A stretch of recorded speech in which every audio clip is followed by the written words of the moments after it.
Bonjour à tous, merci François Brun Ravid pour l'invitation. Donc moi, je m'appelle Romain Nandillon, je suis postdoctorant à l'UMR Agroécologie de l'INRA et à l'Institut Agro de l'INRA à Dijon. Et je travaille dans le cadre du projet Insérer-les sur les légumineuses à graines, notamment avec Maï Guinée. Et ici, je vais vous faire une présentation un peu plus précisément sur l'utilisation de la méthode W Robust pour évaluer l'effet de la présence de légumineuses à graines sur les performances des fermes du réseau défi. Et donc pour cette étude-ci, on est associé donc à François Brun et à David Makowski. Donc, le projet Insérer-les s'insère dans le contexte de faible présence des légumineuses à graines, évidemment, sur l'assolement français. Donc, il y a une décroissance de la surface dédiée à la culture de légumineuses, donc, qui est passée de 5,8 millions d'hectares en 61 à 1,8 million d'hectares en 2013. Donc, ça, c'est pour l'échelle européenne. Et en France, on avait en 2016 uniquement 3% de la surface agricole qui était dédiée à la culture de légumineuses. Donc ça, évidemment, malgré le fait que les légumineuses aient des avantages agronomiques indéniables, mais aussi environnementaux, puisqu'elles peuvent fournir un certain nombre de services écosystémiques. On peut notamment citer le fait qu'elles permettent de réduire l'utilisation d'azote dans les cultures suivantes, mais aussi en diversifiant les systèmes de culture, de permettre de réduire l'utilisation de pesticides de l'ensemble du système de culture. Plusieurs raisons peuvent expliquer ce manque de légumineuses à graines en France. Donc, on peut citer les moindres progrès génétiques et agronomiques qui ont été faits sur ces cultures comparativement à d'autres cultures principales, comme par exemple plutôt les céréales. Et aussi à cause de la moindre attractivité économique de ces cultures par rapport à d'autres cultures dominantes. Donc, c'est sur ce dernier point qu'on va ici un petit peu se concentrer, puisque nous, dans notre étude, on se pose la question suivante. Donc, y a-t-il des différences de performance entre les systèmes avec ou sans légumineuses à graines? Donc, pour prendre en compte ce questionnement, ici, on a mobilisé le réseau Défi, donc il y a un réseau de fermes commerciales qui sont engagées dans la réduction de l'utilisation des pesticides et qui sont assez bien distribuées sur le territoire métropolitain français, comme vous pouvez le voir sur cette carte. Vous avez en gris les exploitations qui n'ont pas de légumineuses à graines et en orange les exploitations qui ont des légumineuses à graines. Et donc, on dispose d'informations très détaillées sur ces exploitations, donc qui vont de l'échelle de l'intrant et d'intervention jusqu'à l'échelle du système de culture, et sur la base desquels on peut effectuer tout un tas de travaux scientifiques, donc calculer des consommations d'azote, des performances économiques, des consommations d'IFT, etc., etc. Donc ici, pour un souci de simplification du vocabulaire, je vais utiliser le mot système de culture pour me référer à une combinaison d'un dispositif d'une exploitation défi qui est décrit à une année dans le temps. Donc une exploitation défi pourra avoir plusieurs systèmes de culture, par exemple en 2016, 2017, 2018, 2019, 2020. Voilà. Il y a déjà un certain nombre de travaux qui ont été faits là-dessus. Et donc, le premier réflexe qu'on pourra avoir, si on se pose la question de y a-t-il des différences de performance entre les systèmes avec ou sans légumineuses à graines, bon, David, évidemment, l'a déjà présenté tout à l'heure, mais c'est tout simplement de comparer les performances en moyenne et leur distribution dans les systèmes qui ont des légumineuses à graines. Donc, ça va être à chaque fois les box-plots qu'il y a à droite et sans légumineuses à graines dans les box-plots qu'il y a à gauche. Et donc, si par exemple, on regarde la marge brute, donc le graphique que vous voyez en haut en jaune, on voit que dans les systèmes avec légumineuses à graines, on a une marge qui est en moyenne inférieure de 166 euros par hectare. Pour le produit brut, on a un produit brut qui est en moyenne inférieur de moins de 198 euros par hectare. Alors, le problème de ça, évidemment, c'est qu'on ne sait pas si cette différence est en partie expliquée par le fait que potentiellement les systèmes avec légumineuses à graines sont situés dans des contextes moins favorables et qui expliquent au moins en partie les différences qu'on observe. Donc, c'est de ce constat qu'on part et qui va nous faire utiliser une méthode, donc David a déjà introduite, qui est donc une méthode d'inférence causale pour estimer l'effet causal de contenir des légumineuses à graines, donc la méthode W Robust, et qui va permettre d'isoler l'effet légumineuses à graines de l'effet contexte et pouvoir répondre à la question, en fait, à contexte égal, voici les performances des systèmes avec ou sans légumineuses. Donc, on a choisi 1108 fermes défis qui sont décrites sur en moyenne 4,4 années. Donc, ça fait 4941 systèmes de culture. Donc, en grande culture et en polyculture élevage. Donc, ça veut dire qu'on a 4941 individus d'un point de vue statistique, au sens statistique du terme. Et donc, en fait, l'approche globale est la suivante. Évidemment, d'abord, on va tester l'effet sur 7 indicateurs de performance. Donc, c'est des indicateurs de performance assez diversifiés qui permettent de répondre à un certain nombre de questionnements sur les performances d'exploitation agricole. Donc, d'abord, la marge semi-nette, ensuite le produit brut, 2 variables descriptives des coûts, donc les coûts mécaniques et les coûts opérationnels. L'IFT, donc l'indice de fréquence de traitement, qui est un indice de la dépendance agronomique à l'utilisation de pesticides. La fertilisation azotée et le rendement protéique. Et en fait, on va décrire cet indicateur de performance en fonction de si on a une présence ou non des légumineuses à graines et en fonction d'un certain nombre de variables de contexte Ici, on a utilisé 20 variables, donc on a utilisé la latitude et la longitude, la filière, donc est-ce que l'exploitation est en polyculture élevage ou en grande culture, une variable descriptive de la qualité du sol, donc ici on a utilisé la réserve utile, et 16 variables qui décrivent le climat. Alors ensuite, on fait, David a déjà un petit peu présenté la méthode W-Robust, même assez en détail, donc je ne vais pas retourner dans les détails.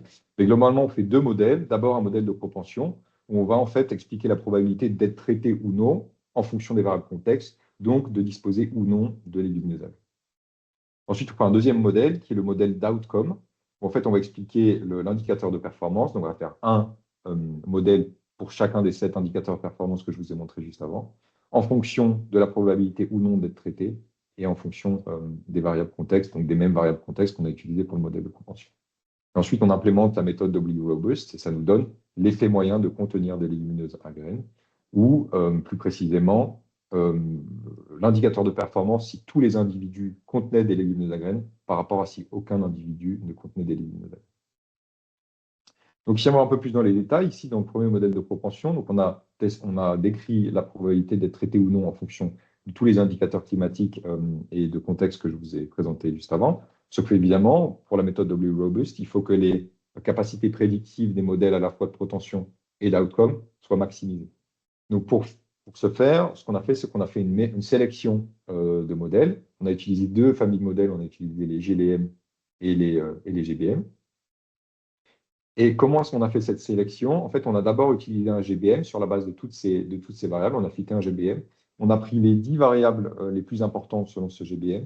Et on a ensuite fait en sorte que donc, toutes ces combinaisons de variables soient testées et qu'on choisisse le modèle qui a la combinaison de variables parmi ces 10, qui a l'AUC, donc l'aire en dessous de la courbe, la plus importante. Parce qu'ici, évidemment, on essaie de prédire la présence ou non de légumineuses à graines, donc c'est une variable binaire.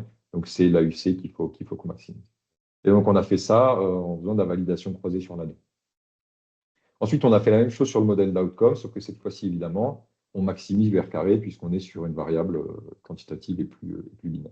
Voilà.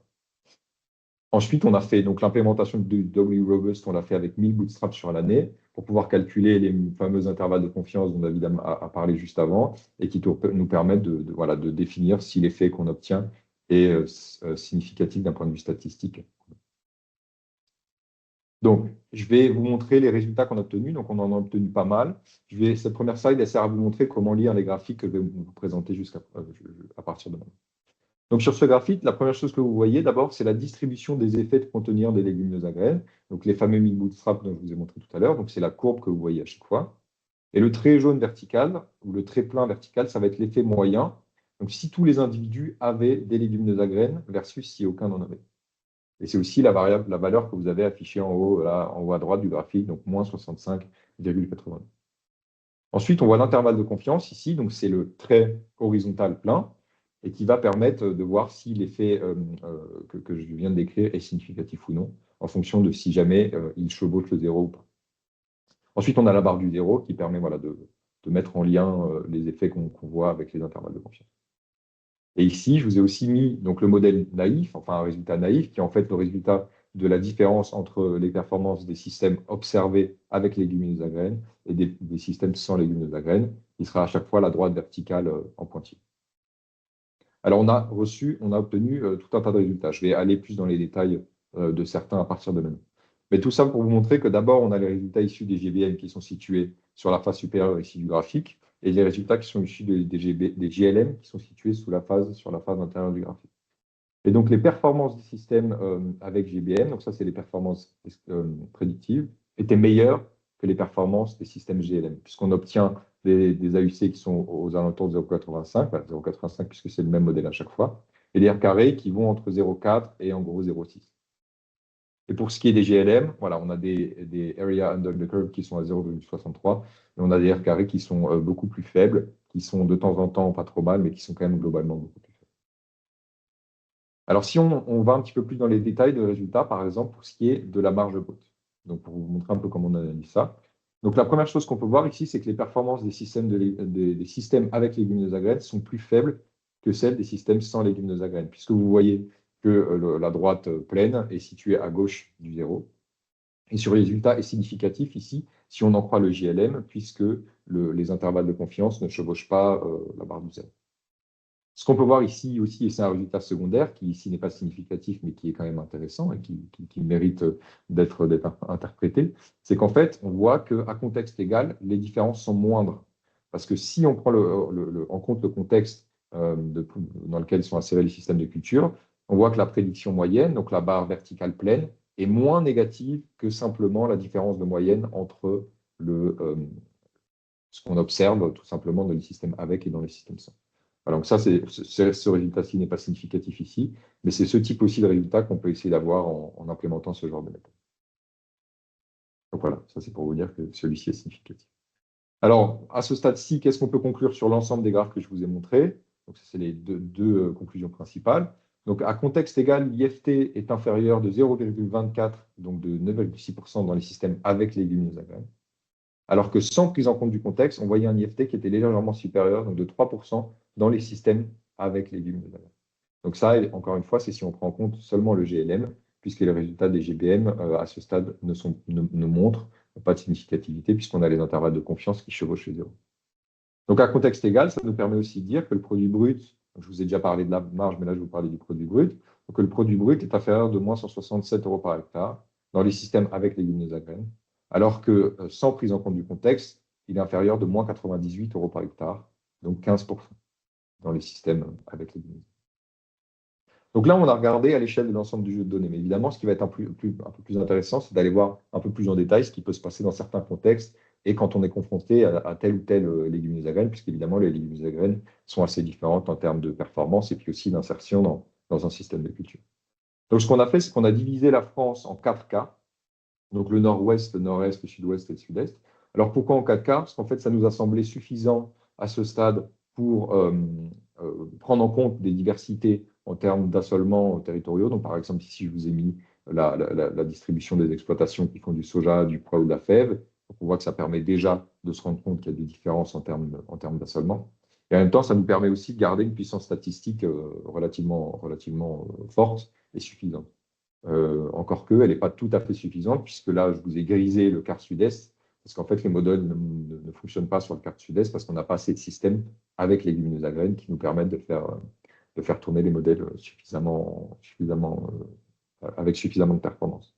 Et donc ensuite, on a fait exactement la même analyse que je vous ai montré juste avant, mais au sein de ces 4 quarts de France, donc à chaque fois en recommençant à faire de la sélection de variables et en réimplémentant la méthode de Robust avec les 1000 intervalles de confiance. Enfin, avec les 1000 bootstraps. Et donc, on a obtenu certains résultats, je vais vous en montrer quelques-uns. Donc, d'abord, ici, par exemple, dans le nord-ouest, on voit que, encore une fois, le modèle GLM nous montre qu'on a un effet négatif significatif d'avoir des légumineuses à graines sur la marge brute. Ici, dans le nord-est, ce qu'on voit, c'est qu'en fait, donc on voit exactement la même chose. Donc, on a le GLM qui nous montre aussi un effet significatif négatif d'avoir des légumineuses à graines dans le système de culture, bien que cet effet est moins, puisqu'il nous montre que moins 138 euros par hectare par rapport à moins 224 euros par hectare au nord-ouest. Et quand on regarde ce qui se passe dans le sud-ouest, on voit que cet effet ici n'est significatif pour un des deux modèles, puisque la barre des indices de confiance chevauche systématiquement de zéro. Donc ça, c'est ce qui est pour la marge brute. Ensuite, si on regarde d'autres indicateurs, dont je ne vous ai pas parlé pour l'instant, enfin celui-ci, je vous en ai parlé, mais on va en parler un peu plus précisément. On regarde la différence entre l'IFT à contexte égal dans les systèmes avec ou sans légumineuses à graines dans le nord-ouest. Eh bien, on voit cette fois-ci que les deux modèles ici, les GBM et les GLM, donnent des résultats significatifs et montrent bien qu'en fait, à contexte égal, on a un IFT qui est quand même assez largement inférieur dans les systèmes avec les légumineuses à graines que dans les systèmes sans. Et ça, c'est intéressant parce que si on fait simplement la moyenne de ce qu'on observe à l'intérieur et à l'intérieur des systèmes sans et dans les systèmes avec, eh bien, on voit quasiment pas de différence. Et donc, le fait de cultiver des légumineuses à graines n'apparaît pas avantageux dans ce quart nord de la France pour ce qui est de la réduction de l'utilisation des pesticides. Et ce qu'on voit aussi ici et qui est assez intéressant, c'est que la barre des intervalles de confiance ne chevauche pas non plus la prédiction naïve. Donc, ça veut dire qu'en fait, il semble y avoir un effet contexte assez fort qui montre qu'une grande partie de l'utilisation des pesticides qui est faite dans les systèmes avec les légumineuses à graines dans le nord-ouest de la France est liée à des facteurs contextuels, plutôt que, évidemment, la présence des légumineuses à graines, qui, elle, permet plutôt de se passer de l'utilisation de pesticides. Si on regarde plutôt maintenant la fertilisation azotée, alors évidemment, la fertilisation azotée, c'est intéressant de l'étudier puisque on sait bien que mettre en œuvre des légumineuses à graines dans ce système de culture peut aider à réduire la fertilisation sur les cultures suivantes. On voit évidemment, ça c'est moins une surprise, que dans le nord-est, par exemple, le fait d'avoir des légumineuses à graines permet significativement de réduire la fertilisation azotée sur l'ensemble du système de culture. Et ça, c'est le cas pour les modèles GBM et les modèles GLM. Maintenant, si on regarde un autre indicateur, donc un indicateur économique, un sous-indicateur économique, donc les charges de mécanisation. Donc ça nous permet de voir que cette fois-ci, c'est le modèle GBM qui nous montre que dans les systèmes avec légumineuses à graines, à contexte égal, on a significativement plus de charges de mécanisation que dans les systèmes sans. Donc ça, évidemment, c'est plutôt un mauvais point pour les légumineuses à graines, mais qui est en partie compensé par d'autres choses. Mais voilà, c'est une information qui est intéressante pour ce qui est des charges de mécanisation. Donc ça, c'est ce qu'on a fait par rapport aux prédictions des effets de contenir ou non des légumineuses à graines sur un certain nombre d'indicateurs de performance. Et ce qu'on va faire ensuite, et qu'on a commencé à faire, c'est qu'évidemment, il y a un grand intérêt de cette étude, c'est de voir quels facteurs sont associés à la présence ou pas de légumineuses à graines. Et ça va nous permettre de faire des hypothèses sur des liens de causalité entre chacun des facteurs et éventuellement des pertes économiques en fonction des résultats de modèles qu'on aurait. Et donc, on a utilisé un package qui s'appelle LIME, donc ça s'appelle Local Interpretable Machine Learning. Et en fait, ça va nous permettre de tester l'importance des variables dans un algorithme de type GBM, qui est un algorithme qui est un petit peu plus opaque que d'autres, qui est un peu boîte noire. Et en fait, ça va surtout nous permettre d'avoir le sens de l'effet de chacune des variables. Et parce qu'au-delà d'avoir l'importance de nos variables, c'est très intéressant d'avoir évidemment le sens de l'effet de chacune de nos variables. Et donc, on a fait ça au sein de nos 3 cas, puisque le dernier cas n'a pas fonctionné. Et on a trouvé un certain nombre de résultats qui sont en cours d'analyse et en cours de peaufinage. Voilà. Donc, moi, j'en ai fini pour ma présentation. Merci de votre attention. Si vous avez des questions, n'hésitez pas. Donc, c'est des résultats qui sont en cours de consolidation et en cours d'analyse, d'interprétation. Voilà. Je suis évidemment preneur de commentaires, d'avis et de questions. Merci Romain, et puis merci d'avoir joué le jeu de présenter des résultats en cours. Et effectivement, c'est en cours dedans. David, tu voulais poser une question? Oui, juste une petite question technique. Est-ce que tu as déjà fait la sélection de variables là, ou pas encore? Ou tu as mis toutes les variables sans phase de sélection? Ça peut changer aussi le. Si tu arrives à simplifier le GBM, par exemple, ça peut réduire la taille de l'intervalle de confiance. Ouais. Alors, tout ce que j'ai montré là, c'est après sélection. Après sélection, Ouais, d'accord. ouais. Ok. Donc, c'est des modèles qui, donc, on parle d'une vingtaine de variables. Et on va dire les modèles les plus simples qui ont été sélectionnés ont 4 ou 5 variables et les plus complexes en ont une petite dizaine. Ok. Et donc, D'accord. tout ça, c'est vraiment après sélection. Bien, merci. Sylvain, tu avais une question? Oui, en fait, c'est peut-être un problème de compréhension de ma part. Il y a 2 modèles qui sont testés, euh, en gros linéaire et GBM. GBM est montré comme étant celui qui a les meilleures performances. Et après, ce que je ne comprends pas, c'est pourquoi vous présentez les résultats pour les 2 modèles, sachant que souvent, justement, il n'y a pas d'effet significatif sur le modèle GBM qui était pourtant le plus performant. C'est ça que je n'arrive pas à comprendre. Alors, en fait, le fait de démontrer pour l'instant, c'est tout simplement que c'est, comme je disais, c'est un travail en cours et on n'a pas encore décidé exactement lequel choisir et comment la stratégie de est-ce qu'on montre les deux, à quel point est-ce qu'on montre les deux, etc. Donc, moi, ce que j'ai fait, c'est qu'au début, j'avais fait des GBM et sur les conseils de David et de François, j'ai aussi fait la même chose sur les GLM. Et j'ai remarqué que sur les GLM, étonnamment, malgré le fait qu'on ait des performances qui soient un petit peu plus faibles, on a des effets qui sont significatifs. Voilà. Donc ça a suscité ma curiosité. Et c'est pour ça que j'ai montré les deux à ce stade-ci, sachant qu'évidemment, dans une perspective de publication scientifique, il y aura un choix qui sera fait et motivé. D'accord, mais alors du coup, je complète ma question. Euh, Est-ce que c'est pas choquant de retenir le modèle qui a les moins bonnes performances pour ensuite les interprétations, quoi? Ah non, mais évidemment. Alors, là, le choix n'a pas été fait et évidemment, on est face à un cas, pas d'éthique scientifique, mais en fonction du choix de modèle qu'on fait, on peut dire des choses différentes. Donc ça, on est d'accord.